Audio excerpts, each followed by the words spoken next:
This episode is brought to you by Stouffer's. Here comes three-time juggling champion Natalia Rogers. She's juggling law school, her TA job. Oh, narrowly catches the laundry. What's that fourth ball?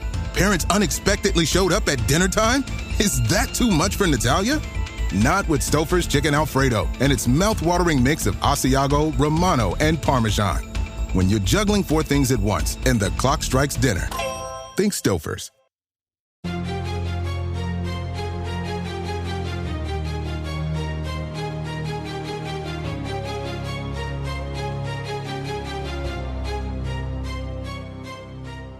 Welcome to The Give, the official podcast of the Lawrence First and Goal Foundation. This show lives at the intersection of football and something bigger than football. Lawrence First and Goal was built on a simple idea. Coaches have influence. When they gather, when they teach, when they share the game, they can also change lives. What started as a clinic has grown into a movement that funds pediatric brain tumor research and supports families walking through the hardest battles imaginable.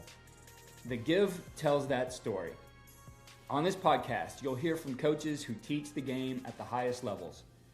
You'll hear how ideas shared at the clinic shape programs across the country. Most importantly, you'll hear how this football community continues to show up for families who need it. We'll talk ball, leadership, and about the responsibility that comes with influence. Every episode is a reminder that when coaches come together, the impact goes far beyond the field. Thank you for being here. Thank you for being part of this community. And thank you for being part of The Give. Be sure to visit lfgclinic.com to learn more about the clinic, the ongoing learning opportunities we have throughout the year, and how you can support the mission. Because when we teach the game well and we give with purpose, everyone wins. Every year, coaches log on to the Lawrence First and Goal Clinic to sharpen their systems. Kevin May was one of them. Before stepping into his role as the head coach of Seton Hill, Coach May and his staff purchased the clinic annually. They studied it, borrowed from it, and implemented what fit their structure. Over time, those ideas helped shape the defense that finished near the top of Division II in sacks and tackles for loss. Now he stands on the other side of the screen. In his LFG Clinic presentation, Coach May pulls back the curtain on how his staff manipulates pass protections to generate pressure. They don't do it with guesswork or just calling blitzes and hoping. They have a clear process rooted in understanding protection rules, predicting responses, and forcing offenses to play the way you want them to play. This is clinic football with real application, built from years of studying the game and giving back to a cause that matters. The full clinic can be seen at lfgclinic.com. Purchase your ticket for this year's event. If you missed the dates that we're airing it, which is February 19th through the 21st, that's okay. The clinic lives now as a year-round learning opportunity with our coordinator schools, head coach schools, position coach schools, curated content drops, and coaches giving throughout the year. So it doesn't stop with this weekend. That's just the beginning. Go to lfgclinic.com. Yeah, thanks, John and Keith, for having me on here. Obviously an incredible cause. Always admired John and what he's done for this profession and obviously for the cause, right, and raising awareness. And this clinic has been so powerful, obviously for his main cause in raising awareness and money, but also just being a clinic and talking ball. I know our staff and I have got so much value out of this. We always purchase it for our staff every year. Our players get on here and watch some stuff, and I've learned a lot of football from this clinic, and really it's helped morph our defense into what it is today. A lot of the stuff that I've seen on these clinics, been able to steal and implement into our own structure and make it our own a little bit. So I'm really fortunate to be on the other side of this now, to be able to give back, one, to the cause, most importantly, but also to be able to give back to the profession from a clinic standpoint. And hopefully I could give a little bit of nugget of knowledge to some of you guys who are tuning in. So I'm going to go ahead and share my screen and kind of jump into this presentation pretty quick. 15 minutes is going to go by fast, and I want to get into the football here.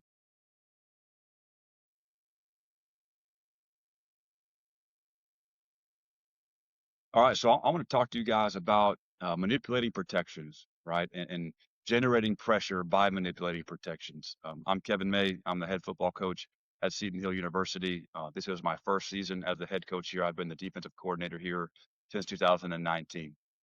And really, I think it's really important for me to shout out our staff.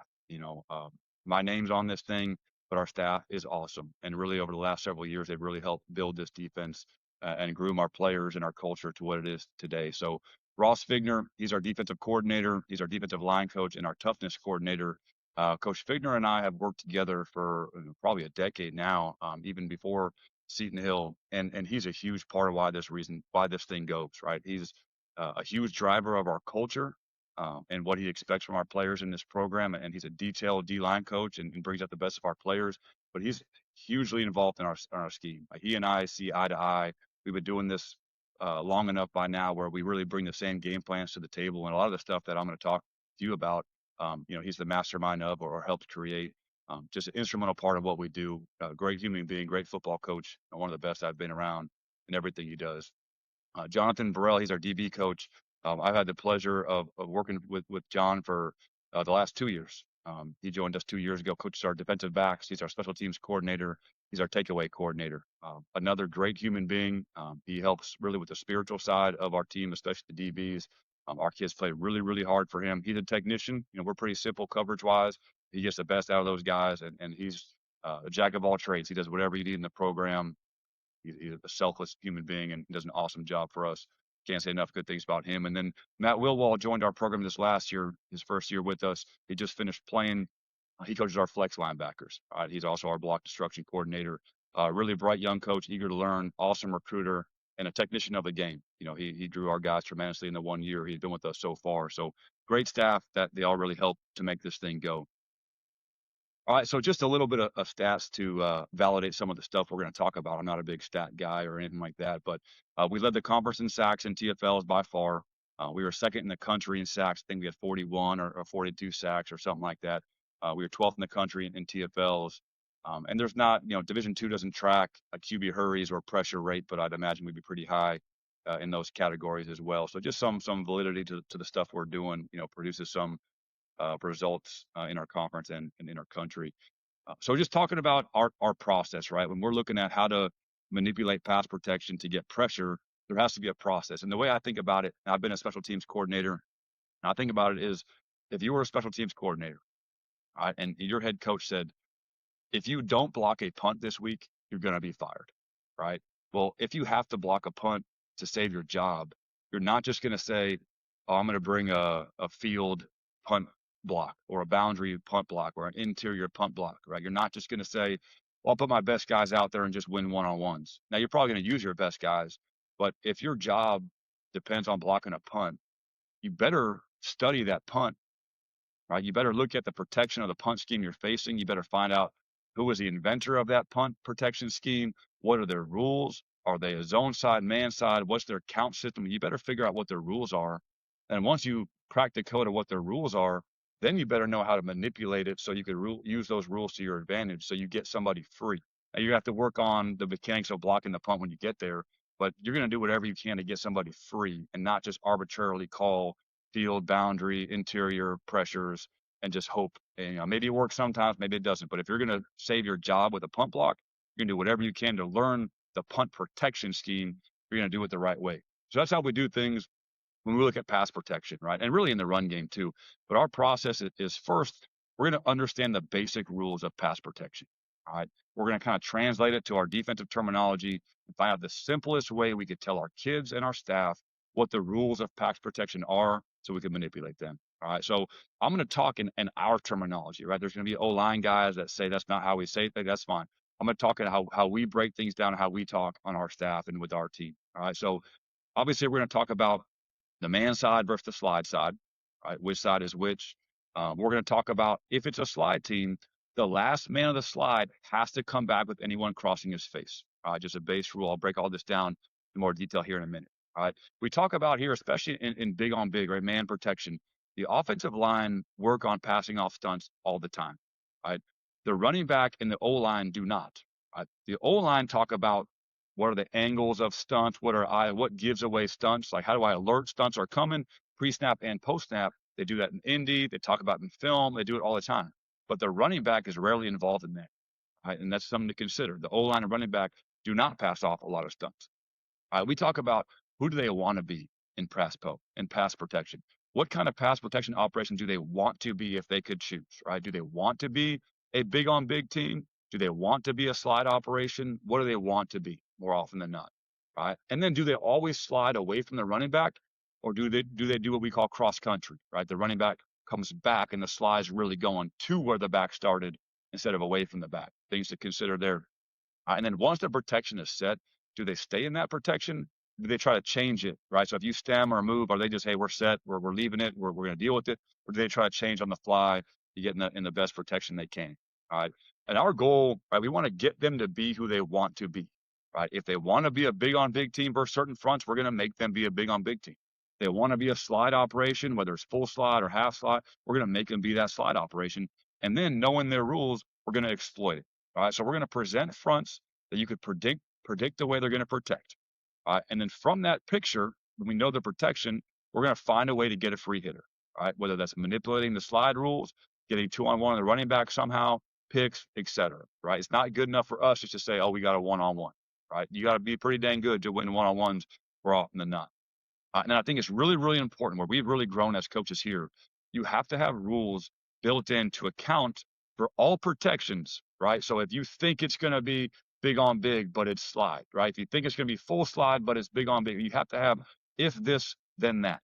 So at least you have rules built in where you may not get 2-on-1 and you get the best pressure of all time, but you could at least, if you're good at this stuff, you could at least find a way to get 1-on-1 in the back and not just say, that's a bad call versus their protection they call, right? You have if this, then that rules built in that are simple enough where you can play fast, get 2-on-1 if you're right, and at least get 1-on-1 if you're not right. All right. So talking again, this is how we talk about pass protection. All right. So some of the things as this presentation goes on to understand, right? If we say big on big protection, all right. So I just drew a generic bear front, 5-man front here. If we get big on big protection, all right, we're talking about big on big rules, right? Down here, kind of have the rules. Later on, we'll talk about how we attack this stuff. So you look at big on big rules. We talk about the O-line are essentially man-to-man on the guy in front of them, on the defender in front of them. If they're not occupied, if their guy drops or moves or does whatever, then they're free to either help an adjacent defender or they could do what we call molly, which is like underlap, right? Like they could fold under and protect an exterior rusher or whatever. So they could help the adjacent defender or they could molly and underlap, right? Again, like we talked about, offensive linemen work really hard to identify and pass off stunts, 2-man games, 3-man games, twists, whatever you want to call them, right? And understand too what the offensive line looks for when they're talking about stunts, right? That's really, really important to know. One, to teach, this isn't about a presentation about stunts, but really important to understand what they look for so you know how to run good stunts, efficient stunts, and not just run stunts that are really easy to pick up. So just a couple things that we talk about that they look for, right? Let's say it's a 2-man game between the nose and the tackle here, right? Well, in general, the first thing that the O-linemen are going to look for is if you're in 5 down front, they're already stunt alerted, right? But if the path off the ball is not towards the quarterback, something's probably up, right? So if I'm this nose and I'm going to rush the quarterback, my path is going to be towards the quarterback, right? My eyes are going to be probably focused on the O-lineman to work the kind of move I could work, right? So if the center sees this nose angle his rush away from the quarterback set point, or he snaps his eyes away from the center or quarterback, that already is going to alert a stunt's coming, right? How fast the defender gets off the ball. Is he selling his rush? Is he actually rushing, right? Things to alert for, which we'll come back to this here in more detail later. But big on big protection, usually stunt alert, pre-snap and post-snap identification, okay? All right, then we talk about slide protection. All right, there's different types of slides. So for us, we use numbers. So the first number we use, so in this picture, we're saying 3-2, okay? The first number we use is talking about how many men are in the slide. So if we say 3-2, we're saying there's 3 people in the slide, all right? And we're talking about, unless we're talking about cross-country protection, we're talking about the slide is away from the back. So the 3 is talking about away from the back, there's 3 men in the slide. And the next number is talking about how many people are on the man side or the big on big side. So if we say 3-2 protection, it's a 3-man slide, and then 2 on the back side are big on big, essentially, okay? And important things to know. All right. If it's 3-2 protection, the center is the last man of the slide. All right. What does that mean? He has to come back with anything crossing his space. Right. The guard next to him is big on big. He's man on man. He can't help. So if anything crosses the slide, he has to break the slide and come back. All right. That's the first thing to know with slide rules. All right. The second thing to know is who could help. Well, this guard, if the slide is broken, this guard could help if he's not occupied. If there's no threat on the side he's sliding to, he could help. All right, I'll break this all down in more detail here in a minute. All right, if we say 4-1 protection, again, the first number is the number away from the slide. So this means there's 4 men in the slide. All right, so tackle, guard, center, guard are all in the slide. And then the backside tackle's on the man side. He's big on big by himself. All right. Usually in this picture, the back will step up, in the B gap here with any threats in the B gap. Where if it's big on big, let me go back a couple slides. Big on big, the back kind of has everybody else, right? He'll have the whatever threats, he has everybody else based on front and structure. All right. So 4-1 protection. All right. Same thing we talked about with 3-2, but now the guard is the last man of the slide. All right. He has to come back with anything crossing his face. He'll have to break the slide with anything crossing his face. So if he comes back, who could help? The adjacent O-line, right? The center. All right. So really important, if you break the slide of the guard, it's important to occupy the center so he can't help. Again, just how we talk about our rules. All right. Full slide protection. We call this 5-0. A lot of people think of 5-0 as big on big protection, right? We think of it in our slide rules. 5-0 means there's 5 men in the slide. There's 0 guys on the man side. Really, the back becomes like your C gap protector here, right? So 5-0, all 5 guys are in the slide. The tackle is the last man of the slide. So he has to come back with anything crossing his face, right? And that means the adjacent lineman is the guard. He could help anything if the slide is broken, right? So all the same principles in the slide rules, right? Who is the last man on the slide? He has to come back. And then who adjacent to him could help. So our terminology, big on big, right? And then in the slide world, it's 3-2, 4-1, 5-0. If we ever put the number, if we put the lesser number first, let me back up to 4-1.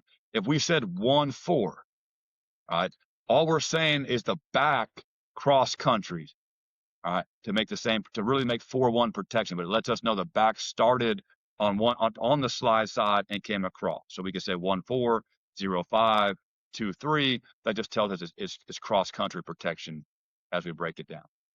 And then finally, like Max Pro, right? Full slide, 6-0 protection.